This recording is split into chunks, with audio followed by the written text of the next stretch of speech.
ಇನ್ನು ನಿನ್ನೆ ನವದೆಹಲಿಯಲ್ಲಿ ರಾಹುಲ್ ಗಾಂಧಿ ಚುನಾವಣಾ ಆಯೋಗದ ವಿರುದ್ಧ ಪಿಪಿಟಿ ಪ್ರೆಸೆಂಟೇಷನ್ ಮೂಲಕ ಒಂದು ಗಂಭೀರ ಆರೋಪವನ್ನು ಮಾಡಿದರು.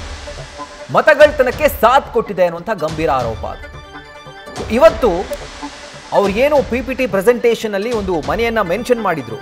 ನಮ್ಮ ರಾಜ್ಯದ ಮಹದೇವಪುರ ವಿಧಾನಸಭಾ ಕ್ಷೇತ್ರದ ಮುನಿರೆಡ್ಡಿ ಗಾರ್ಡನ್ ಇರುವಂತಹ ಮನೆ ನಂಬರ್ 35. ಸೊ ಇದರಲ್ಲಿ 80 ಜನ ವೋಟರ್ಸ್ ಇದ್ದಾರೆ ಅನ್ನುವಂಥ ಮಾಹಿತಿಯನ್ನು ಅವರು ಹಂಚಿಕೊಂಡಿದ್ರು. ಮಹದೇವಪುರ ಮುನಿರೆಡ್ಡಿ ಗಾರ್ಡನ್ ಅಲ್ಲಿರುವಂತಹ ಮನೆ, ಇಲ್ಲಿ 80 ಜನ ವೋಟರ್ಸ್ ಒಂದೇ ಮನೆಯಲ್ಲಿ ಒಂದೇ ಡೋರ್ ನಂಬರ್ ಅಲ್ಲಿ ಇದ್ದಾರೆ.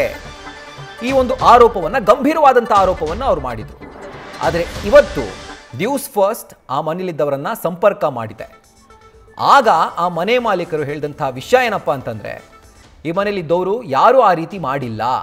ಮನೆಯಲ್ಲಿ 3 ಜನ ಇರೋದೇ ಕಷ್ಟ, ಇನ್ನು 80 ಜನ ಹೇಗೆ ಸಾಧ್ಯ ಅನ್ನುವಂಥ ಪ್ರಶ್ನೆಯನ್ನ ಖುದ್ದಾಗಿ ಆ ಮನೆಯಲ್ಲಿದ್ದವರೇ ಮಾಡಿದ್ದಾರೆ. ಇನ್ನು ಕಳ್ಳ ಮತದಾನ ಮಾಡೋದು ಈಗ ಅಷ್ಟು ಸುಲಭ ಅಲ್ಲ ಅನ್ನುವಂಥ ಮಾಹಿತಿಯನ್ನು ಅವರು ಹೇಳಿದ್ದಾರೆ. ನ್ಯೂಸ್ ಫಸ್ಟ್ಗೆ ಮನೆ ಮಾಲೀಕ ಜಯರಾಮ್ ರೆಡ್ಡಿ ಒಂದು ಹೇಳಿಕೆಯನ್ನು ಕೊಟ್ಟಿದ್ದಾರೆ. ಈಗ ನೀವು ನೋಡ್ತಾ ಇದ್ದೀರಲ್ಲ, ಇದು ನ್ಯೂಸ್ ಫಸ್ಟ್, ನಿಮ್ಮ ನ್ಯೂಸ್ ಫಸ್ಟ್ ರಿಯಾಲಿಟಿ ಚೆಕ್ ಮಾಡಿದಂಥ ಒಂದು ವಿಜುವಲ್ಸ್ ಇದು.